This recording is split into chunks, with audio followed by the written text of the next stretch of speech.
Hey gang, what's going on? And welcome to Talking Vegas All Day with KA. I'm your host KA, and on today's episode, we are going to continue our discussion from last episode when we discussed Vegas World.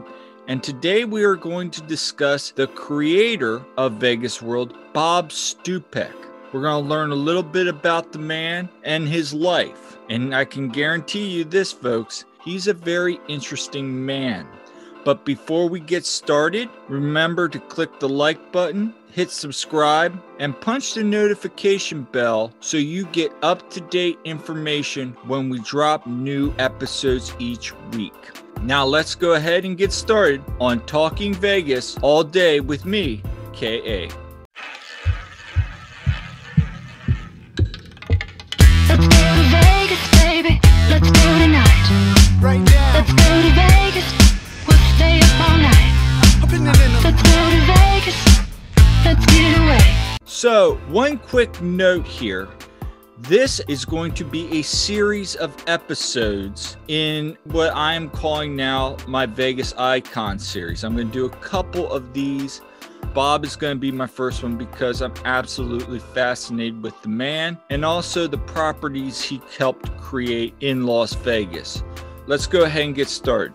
Bob Stupak was born in Pittsburgh, Pennsylvania on April 6, 1942.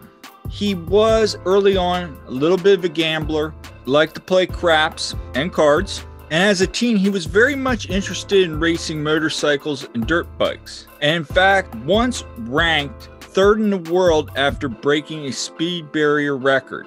After that, really not much about him is known. In 1971, he did end up moving to Las Vegas to pursue a career as a poker player and was quite successful, and we'll get to that in a little bit. However, his first property he bought was when he purchased what was known at the time as the Vault and transferred that into the Glitter Gulch, which was on Fremont Street. And we all know the Glitter Gulch became a Vegas iconic landmark.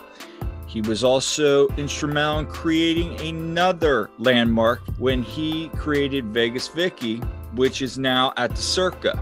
In 1974, Bob opened up Bob Stupak's world-famous historic gambling museum in March of that year, and it was quite a nice little success. However, by May of that year, it had burned down due to a fire in the air conditioning unit. So his world famous gambling Hall of Fame was only around for about 3 months from what I could find.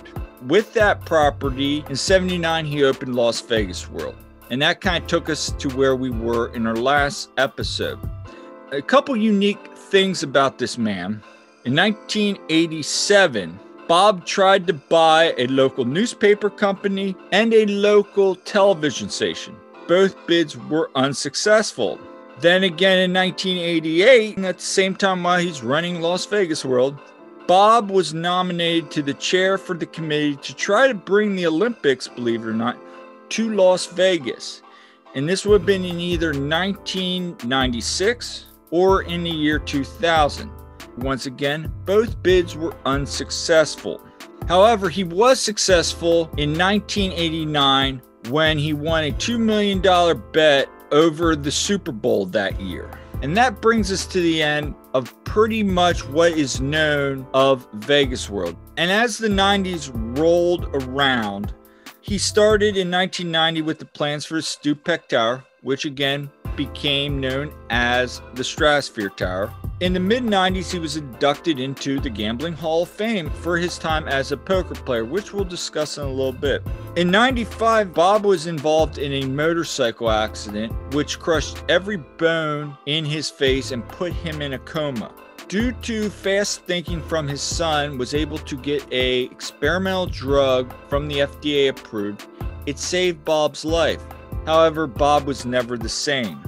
In 1996, when the Strat opened, he was a partner with another gaming company, and Bob noted at the time that he was a little uneasy because he had always owned things outright, and being in a conglomerate and a corporation setting, he was a little uncomfortable. Bob was removed from the board of the Stratosphere in '96. And unfortunately, he lost $200 million out of his own money in the process. And that would be pretty much it for Bob Stupak in terms of owning Vegas properties. However, shortly after he was removed from the Strat, he did try to buy the Moulin Rouge. That proved unsuccessful. And then he tried to buy a strip of property to turn into what I called the Titanic Hotel and Casino, but he never got the funding nor the approval, and really not ever got off the ground. Bob did have his hand in politics as well. He ran for mayor both in '87 and 1983, losing both times. And he was a Democratic candidate for governor in the primaries in 2006, but failed to get the nomination. One thing Bob was famous for was his time as a poker player. He was very successful. He won a few bracelets and a few times was very successful in the World Poker Tours. I believe his second wife and him were the first ever poker duo to win championships in the same year. After his years of running casinos, Bob retired and basically spent out the remainder of his days playing poker at the Bellagio, according to friends. He died in 2009 of leukemia. Now, we'll of course continue that story when we discuss the Stratosphere, the Moulin Rouge, in upcoming episodes as we continue this Vegas Icons segment with Bob Stupak. And the reason I chose Bob, a lot of people said he was a creative risk taker, and I respect that as a person. They always said he was a thrill seeker. His friends said he loved life to the fullest, and he was a good man. And he also had a little bit of a flamboyant flair, which you can definitely see when he created Las Vegas World and the Glitter Gauge.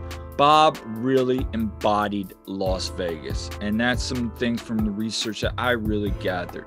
And I, for one, really appreciate that about the man. He took risks. He did a lot of crazy ideas. A lot of them he failed in. Some he was very successful in. And at the end of the day, he lived a very successful life when you think about all the money he made, all the things and iconic places he's given credit for.